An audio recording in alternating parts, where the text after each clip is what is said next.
প্রথমে আমাদের একটি ফাইল ক্রিয়েট করে নিতে হবে। এখানে ফাইলের নাম দেব অ্যাপ।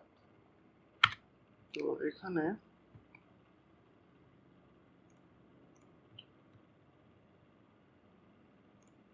ফার্স্টে আমাদের প্রয়োজনীয় মডিউলগুলো ইনপুট করে নিতে হবে। প্রথমে আমি সবগুলো ইনপুট করে নিই, ইম্পোর্ট করে নিই, দেন আমি আপনাদেরকে বলতেছি।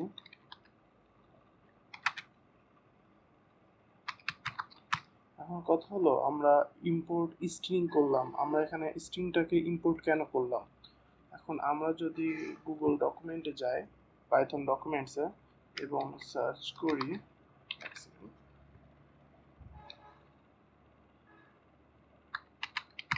string in Python,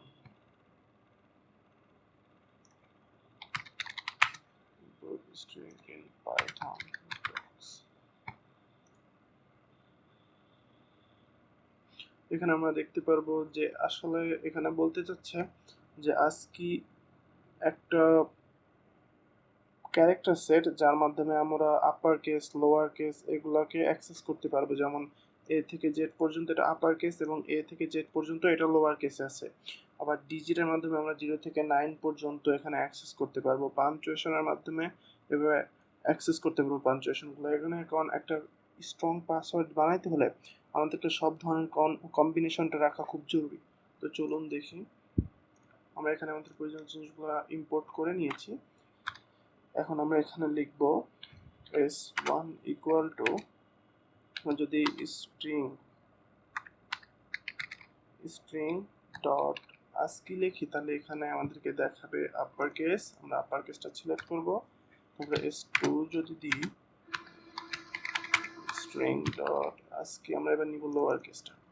দেন আমাদের সংখ্যার প্রয়োজন হবে। সো আমরা s3 একটা ভেরিয়েবল তৈরি করব, যেখানে আমরা রাখবো হচ্ছে string dot digits, আমরা এটা রাখবো। দেন আমরা যদি s4 একটা ভেরিয়েবল নিব, যেখানে আমরা রাখবো হচ্ছে string dot punctuation। হ্যাঁ, আমরা এগুলো নিলাম। এখন আমি আপনাদেরকে দেখাচ্ছি এগুলো কিভাবে ব্যবহার করব। প্রথমে আমরা s ইকুয়াল টু একটা ফাঁকা লিস্ট তৈরি করব। এখন আমরা এখানে এক্সটেন্ড করব। এখন আমি যদি এখানে লিখি s ইকুয়াল টু এক্সটেন্ড, এখন এক্সটেন্ড আমি লিখলাম কেন? এখন এক্সটেন্ড লিখলাম এই জন্য যে আমি যদি এখন এখানে আমরা লিস্ট এক্সটেন্ড করা মানে এখানে আমি এস এর ভিতরে এস ডট এক্সটেন্ড বলতে বোঝাই এস এর আমি যে ফাঁকা একটা লিস্ট তৈরি করে রাখছি বক্স, ওর মধ্যে এগুলা সব সিরিয়াল বাই সিরিয়াল ইনপুট হয়ে যাবে। কারণ আমি যদি এখানে লিখি s1, দেন আমি যদি আবার এখানে আমি এটা কপি করে নিই, অলস। এখন আমি এখানে সিরিয়ালি s2, s3 এবং s4 লিখে দিলাম। এখন যদি আমি প্রিন্ট s দিই তাহলে কি হবে জিনিসটা? আমরা যদি এটাকে রান করি, এই দেখুন এখানে সবগুলো পরপর চলে আসছে। এখন আমরা যে এখানে র্যান্ডমটা ইম্পোর্ট করছিলাম, এখন আমরা এটা দিয়ে কাজ করব। তো আমরা এখানে যদি লিখি যে x একটা ভেরিয়েবল ভিতরে আমরা যদি লিখি র্যান্ডম ডট শাফেল, আমরা শাফেল করব, আমরা সবগুলোকে একসাথে মিক্স করে ফেলবো। আমরা যদি শাফেল করি s কে, দেন আমরা আমাদের পাসওয়ার্ডটা হবে হচ্ছে পাসওয়ার্ড ইকুয়াল টু, এখানে হবে আমাদেরকে জয়েন করতে হবে কারণ এক একটা তো তুলবে, তোলার পরে এখন একটা কথা আছে যে ইউজার কয় ক্যারেক্টারের পাসওয়ার্ডটা তার লাগবে। সো সেই অনুযায়ী আমরা এখান থেকে ইউজার থেকে একটা ইনপুট নেব। সো এখানে আমরা যদি লিখি ইউজার ইনপুট ইন্ট, আমাদের একটা অবশ্যই একটা সংখ্যাবাচক শব্দ হতে হবে। সো আমরা এখানে ইন্টটা ইউজ করলাম। আশা করি আপনারা সবাই বিষয়ে জানেন। ইনপুট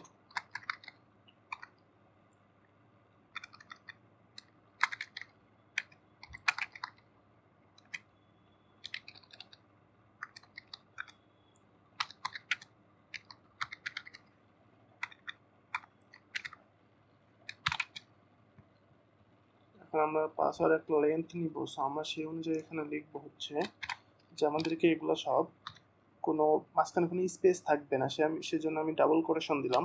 দেন আমি যদি এখানে জয়েন দিই, জয়েন, দেন এর ভিতরে আমরা লিখবো হচ্ছে এস।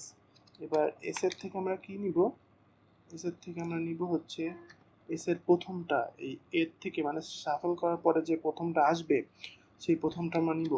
শাফলের পর থেকে প্রথমটা থেকে শুরু করে যতগুলা ক্যারেক্টার সেট হবে। সো ইউজার ইনপুট, আমরা যদি এবার এখানে পাসওয়ার্ডটাকে সেট করি, প্রিন্ট করি, আমি যদি 10, এখন আমার মতে এটা খুব কম হ্যাকারই হ্যাক করতে পারবে, বা কই আদৌ হ্যাক করতে পারবে কিনা জানি না। সো এইভাবে আমরা একটা অনেক সিম্পল একটা পাইথন পাসওয়ার্ড জেনারেটর তৈরি করতে পারি। সো আমি আমার নেক্সট ভিডিওতে এটাকে আর আমি আপডেট করে দেখাবো, যাতে এটা আপনারা নিজেদের জন্য সবসময় ইউজ করতে পারেন, কীভাবে অটো সেভ করা যায় এগুলো আমি আপনাদেরকে নেক্সট ভিডিওতে দেখাবো। সো আমি মাঝে মাঝে প্রায় আমি একদিন পর পরই আশা করি আপনাদেরকে এগুলো দেখানোর চেষ্টা করব বাংলাতে, এবং আশা করি আগামীতে আমি বিভিন্ন ধরনের প্রোগ্রামিং ল্যাঙ্গুয়েজ, আমি যে 8-9টা প্রোগ্রামিং ল্যাঙ্গুয়েজ জানি সেগুলো আপনাদের সাথে সিরিয়ালি কোর্স শুরু করার চেষ্টা করব, এবং গেম ডেভেলপমেন্ট, প্রোগ্রামিং, ক্যারিয়ার তৈরি এগুলো বিষয়ে আমি আপনাদেরকে জানানোর চেষ্টা করবো। সো সাবস্ক্রাইব করে সাথেই থাকুন।